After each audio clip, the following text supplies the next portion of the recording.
धन्यवाद सभापति महोदय।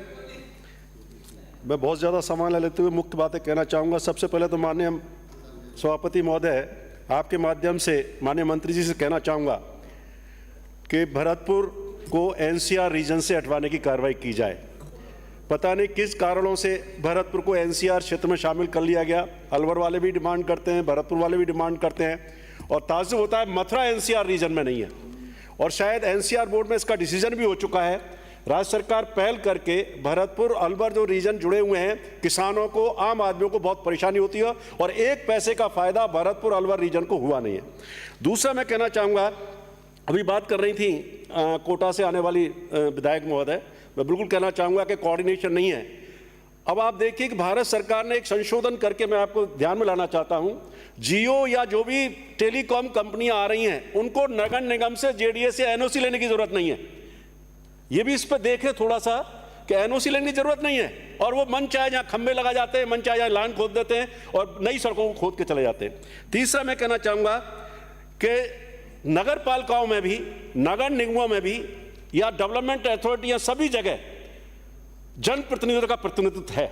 यूआईटी एक ऐसी जगह है, जब पिछले 10 वर्षों से, चाहे हमारी सरकार रही, चाहे पहले आपसे पहले सरकार थी, यूआईटी का गठन नहीं हो पाता।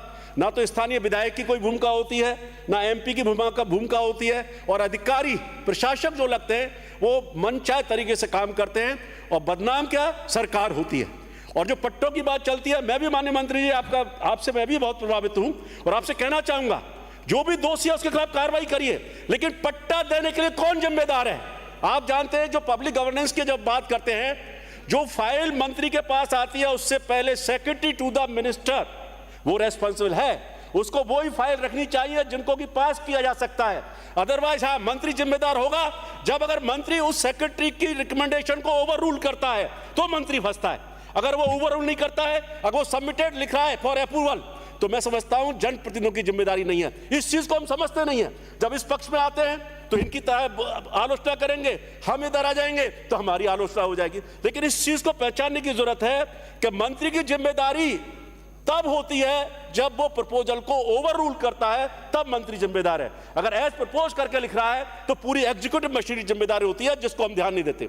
तीसरे में इसलिए मैं कहना चाहूंगा कि यूआईटी में भी इस तरह का प्रावधान करें, संशोधन करें कि वहां जनप्रतिनिधियों की भूमिका हो। अदरवाइज जो प्रशासक आता है 2 साल 1.5 साल के लिए आता है और पूरे शहर को उसको भुगतना पड़ता है। तीसरा मैं कहना चाहूंगा कि भरतपुर के संदर्भ में बात करना चाहूंगा।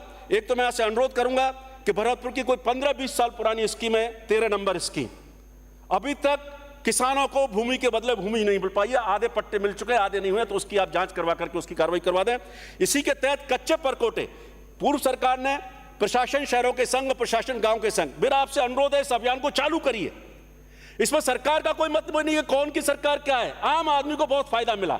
अगर गलती करेंगे तो जो भी गलती करेगा वो जिम्मेदार होगा, उनकी जांच करवाइए, उनके लिए सजा दिलवाइए, लेकिन ये जरूरी है। तीसरी मैं बात करना चाहूंगा, यूआईटी क्षेत्रों में बाकायदा ट्रस्ट के नियमों में प्रावधान है कि गैर अनुमोदित स्कीम्स में भी काम करवा सकती है जेडीए, लेकिन जो प्रशासक लगे हुए हैं यूआईटीज में वो काम नहीं कर पाते। वहां लाखों लोग रहते हैं, हजारों लोग रहते हैं, तो आप निर्देश दें। मैंने ट्रस्ट के नियम पढ़ लिए और भरतपुर में मैंने काम करवाया, उसमें क्लियर लिखा हुआ है गैर अनुमोदित योजनाओं में भी यूआईटी काम करवा सकती है, लेकिन उनकी दादागिरी चलती है, वो काम करवाते नहीं है, जनप्रतिनिधि उनमें कोई होता नहीं है। तो मेरा आपसे अनुरोध है इसको भी देख लें। और एक और कहना चाहूंगा, सफाई कर्मी जो सब लोगों की भावना है, मेरी भी उसमें भावना यही है कि इसमें एक माइलस्टोन, अगर सुप्रीम कोर्ट भी जाना पड़े, सुप्रीम कोर्ट में भी आपको स्पेशल रेट लगानी पड़े कि इसको करें, विशेष कार्य की प्रकृति को मानते हुए उनके लिए इसको प्राथमिकता या आरक्षित करना चाहिए। और एक कहना चाहूंगा, अनुदान, यूडी टैक्स की बात की, बिल्कुल मैं रोहित बरा जी की बात से समर्थन करता हूं। भारत सरकार ने भी संशोधन कर दिए हैं कि अब जो लोकल बॉडीज को जो रेवेन्यू दी जाएगी वो आपकी रेवेन्यू के आधार पर दी जाएगी। तो यूडी टैक्स तो कंपलसरी है, यूजर्स टैक्स भी कंपलसरी है। तो उसमें जो सिस्टम है, क्या कर रही है, कई जगह तो टेंडर करके दूसरी एजेंसीज को भी दे दिया है, वो मन मर्जी से भेज देते हैं और आदमी परेशान होता है और उसमें फिर कम भी हो जाता है। तो इसका थोड़ा सा सरलीकरण कर दें, सेल्फ असेसमेंट सिस्टम वाला सिस्टम कर दें, और ग्रांट इन एड जो 15th पे कमीशन, उसके स्टेट फाइनेंस कमीशन की रिकमेंडेशन है, उसके अनुसार करें। और थोड़ा सा अगर नगर पालिकाओं को और नगर सुधार इनको सुधारना चाहते हैं तो आपको अनुदान की समस्या का समाधान करना पड़ेगा। और एक भरतपुर की जो सबसे बड़ी समस्या है सुजान गंगा, आपने घोषणा की है डीपीआर की, उस सुजान गंगा नहर का एक बहुत बड़ा एक झील है, भरतपुर की लाइफ लाइन है वो, उस पर एक स्पेशल ध्यान दे करके उस काम को करवा दिया जाए। और लास्ट में मैं कहना चाहूंगा, जो मैं आपको पहले भी दे चुका हूं, कि मास्टर ड्रेनेज प्रोजेक्ट जो है उसमें एक जिला अधिकारी जो अभी आए हैं, पिछले 3 कलेक्टर आके चले गए, IITs की कितनी टीमों ने अध्ययन कर लिया, दोबारा रिव्यू मैंने आज मुख्यमंत्री जी से भी अनुरोध किया है कि आप खुद विजिट कर लें और आप तय कर लेना। इन्हीं शब्दों के साथ आप सब लोगों का बहुत बहुत, आपका सभापति जी बहुत बहुत धन्यवाद। जय हिंद।